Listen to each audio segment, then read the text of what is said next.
what sort of sickness is this? It was one of the worst health crises in recent history. Just keep to your home because it is where you know best.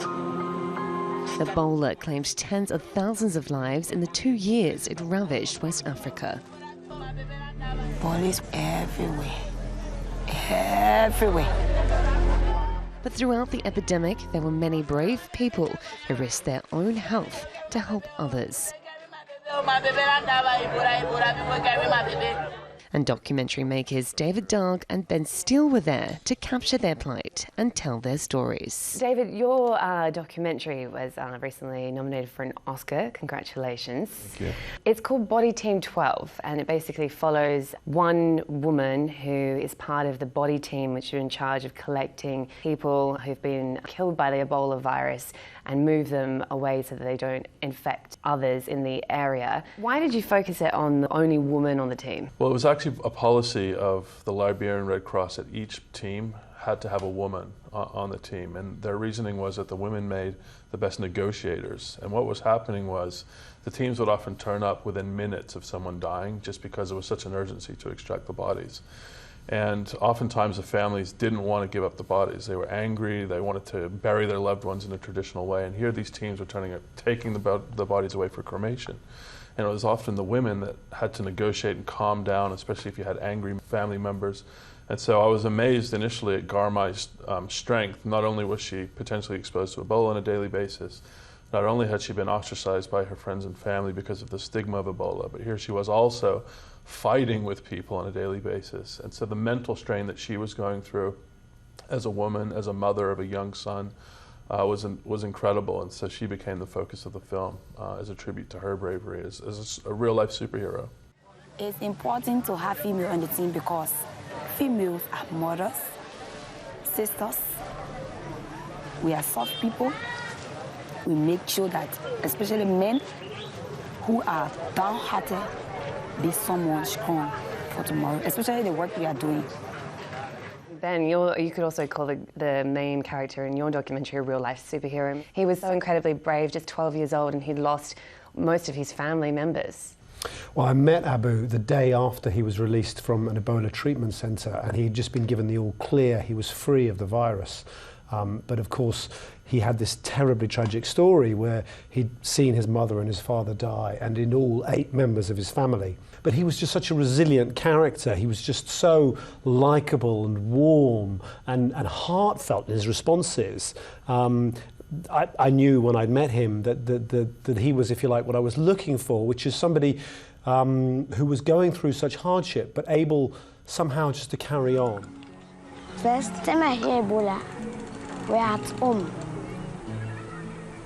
My father, sister sick, and that child died, and the quarantine house. Our grandmother died. See my brother sick and died, and my mother and father, and my uncle, they are dead. So we are 3 left. Well, filmed independently, the documentaries are being aired on HBO this month as part of a trilogy. The third, by Stephen Granderson, follows a British emergency response doctor in Sierra Leone. My yellow overall had slipped down, and my second pair of gloves, which is to my skin, had slipped up. So I only had literally just the 1 layer of latex instead of the 3 layers. Between me and the outside world. The documentaries were filmed over an 8-month period during the height of the epidemic, the filmmakers putting their own lives at risk to capture these stories. You can't go into an area like an Ebola zone and not be concerned. But interestingly, actually, in where I was in Sierra Leone, it almost became normality, and danger is, in a way, risk is about perception as well. For me, it was a very anxious time being there, very close to dead Ebola victims. It was a scary thing to witness, and especially since the early symptoms of Ebola are so common that you might have a headache or feel tired.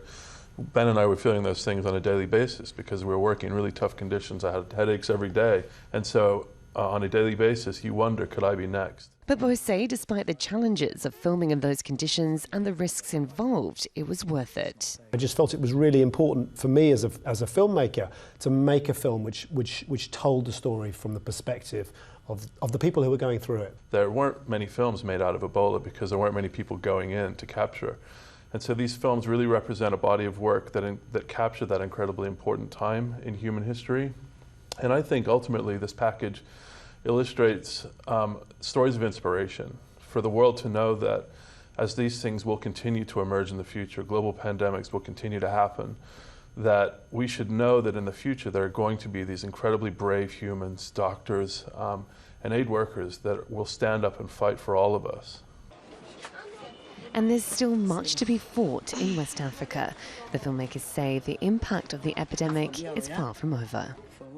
So now that the good news is that Ebola is contained and the World Health Organization has declared it over, the body teams have been disbanded and Garma has gone on to work with orphans. So she's now caring for 300 children that were orphaned by Ebola.